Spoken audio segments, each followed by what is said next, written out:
इस कहानी की शुरुआत होती है साल 1835 से।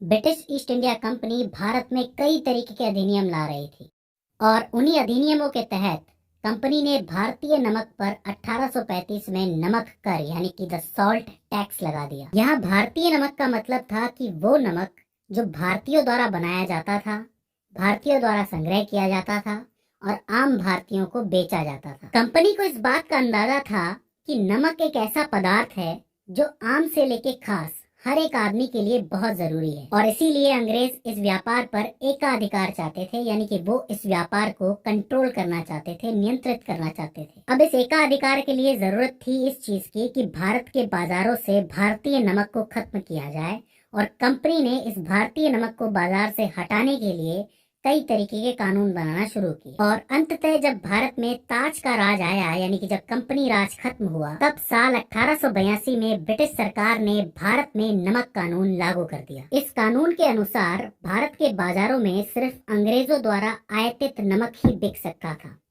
इस नमक पर सरकारी डिपो की छाप होती थी और अगर कोई भी भारतीय व्यापारी या भारतीय आदमी नमक बनाता, उसका संग्रह करता या उसे बाजार में बेचता तो उसे 6 महीने तक की सजा हो जाती। अंग्रेजी अधिकारी रात बेरात लोगों के घर में छापे मारते और अगर उनके घर से सेंधा नमक भी बरामद हो जाता जिस पर सरकारी डिपो की छाप नहीं होती तो उस घर के मुखिया को कैद कर लिया जाता था। ये कानून काफी लंबे समय तक भारतीयों पर लागू रहे, लेकिन साल 1929 में लाहौर अधिवेशन के बाद गांधी जी ने अपनी 11 सूत्री मांगे वायसराय इरविन के सामने रखी, जिसमें नमक कर को हटाना भी एक मांग थी। गांधी जी का ये कहना था कि जिस तरह हवा और पानी एक आदमी की बेसिक जरूरत है, उसी तरह नमक आम से लेके खास आदमी के खाने में एक बहुत जरूरी हिस्सा होता है और इसके अलावा नमक सेहत के लिए भी एक बहुत जरूरी पोषक तत्व होता है। तो ऐसी किसी जरूरी और बुनियादी चीज पर टैक्स लगाना अमानवीय कृत्य है। गांधी जी की बाकी मांगों की तरह इस मांग को भी अंग्रेजों द्वारा अनदेखा कर दिया गया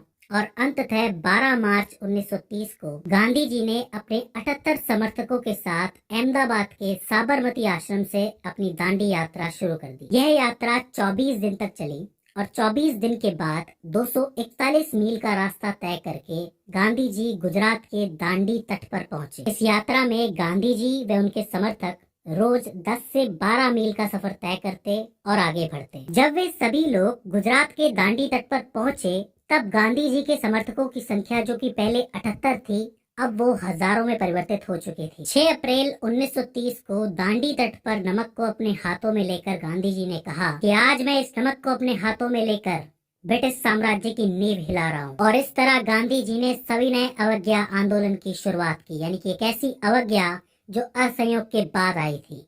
आपको पता होगा कि इससे पहले गांधी जी ने असहयोग आंदोलन चलाया था और जब असहयोग से बात नहीं बनी तो उन्होंने अवज्ञा शुरू कर दी। लेकिन कैसी अवज्ञा? सविनय अवज्ञा।